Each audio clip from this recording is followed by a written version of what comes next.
Quand les médecins ne savent plus comment soigner leurs patients face à une pénurie de médicaments qui s'aggrave, faire une ordonnance devient un casse-tête. Écoutez à ce propos ce médecin tourangeau. Dans une période où vous êtes double épidémie, Covid, grippe, qu'il y a des grippes qui surinfectent, qu'il y a des pneumopathies, des infections pulmonaires dans le lot, ne pas pouvoir utiliser les antibiotiques communément usés en première nécessité, là ça devient compliqué. Voilà pour ce témoignage des médecins obligés de s'adapter parce que les pharmacies peinent à s'approvisionner. Alors comment tentent-elles de pallier ces ruptures de médicaments? On voit ça avec notre invité ce soir. Bonsoir Olivier Julien Laferrière. Bonsoir. Vous êtes pharmacien Joué les Tours et vice-président du syndicat FSPS en Indre-et-Loire. Quels sont les médicaments qui sont en rupture de stock aujourd'hui? Alors des médicaments en rupture, il y en a régulièrement, il y en a déjà beaucoup trop, mais en ce moment il y a une pénurie effectivement plutôt dramatique sur des antibiotiques, notamment l'amoxicilline pédiatrique, donc pour les tout petits. Et puis, alors le paracétamol, des médicaments pour l'asthme, des traitements de fond surtout. Et puis des surantitussifs, alors là c'est peut-être un peu moins grave, des expectorants, des choses comme ça. Voilà. Et la cortisone notamment là, la cortisone manque aussi sous certaines formes. On est obligé de faire des équivalences de dosage pour avoir le traitement nécessaire. C'est pas toujours facile, notamment pour les petits. Cette situation est-elle inédite ? À ce point-là, oui. Elle est vraiment inédite. Oui, on a connu des périodes avec des ruptures qui duraient un certain temps, puis qui revenaient dans la normale. Là, c'est vrai que ça menace en plus de durée, parce que là, c'est un phénomène qui est mondial, international.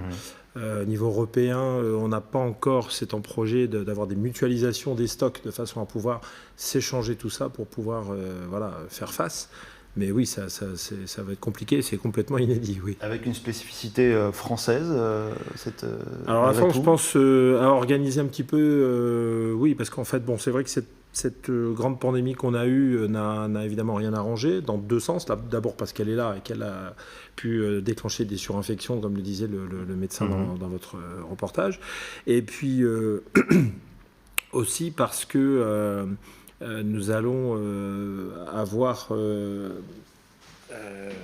ne sais plus ce que je voulais dire, moi, là. En tout cas, voilà, c'est une situation extrêmement critique qui touche notamment la France. Comment vous faites face à la situation? Est-ce que vous fabriquez, par exemple, des médicaments? Alors, personnellement, on ne les fabrique pas, on donne des solutions en appui avec la Société française de pédiatrie pour les produits justement pour les enfants. On utilise des médicaments adultes qu'on met en solution, on donne des pipettes, on explique aux gens. Donc on perd beaucoup de temps, comme les médecins, à essayer de trouver des médicaments, d'expliquer les traitements, de faire comprendre tout ça. C'est pas simple. Ouais, voilà, tout à fait. Alors tout ce qui est rare et cher, est-ce que les prix augmentent? Alors le prix du médicament ne fait que baisser, c'est justement ce que je voulais dire tout à l'heure. C'est là le problème. Ça fait 20 ans que l'État français organise finalement petit à petit ce risque de pénurie. Et là, avec cette pandémie, ça l'a déclenché. C'est-à-dire qu'on se retrouve aussi avec des laboratoires qui vont livrer en priorité des endroits où c'est rémunérateur. C'est logique, c'est l'armée du salut, c'est nos salaires aussi dans nos emplois, dans certaines entreprises françaises. Sanofi travaille... Voilà, il faut bien qu'ils puissent produire, payer ses employés. Donc on a cherché à diminuer le coût. L'Allemagne est exactement dans le même cas que nous, est en train de s'organiser une grosse réforme chez eux pour justement essayer de faire regrimper, notamment avoir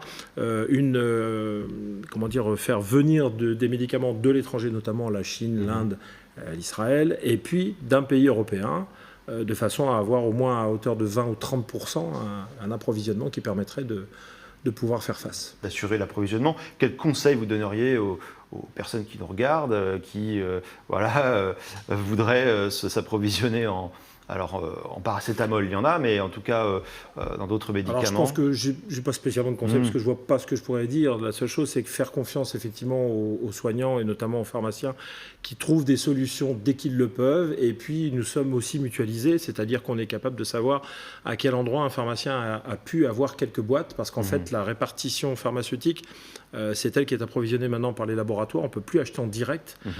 Et donc de cette façon-là, ils vont mettre sur tout le tout le territoire des boîtes à disposition de tous les pharmaciens. Ouais. Et donc, on peut toujours savoir à quel endroit une pharmacie a quelque chose, et donc on envoie.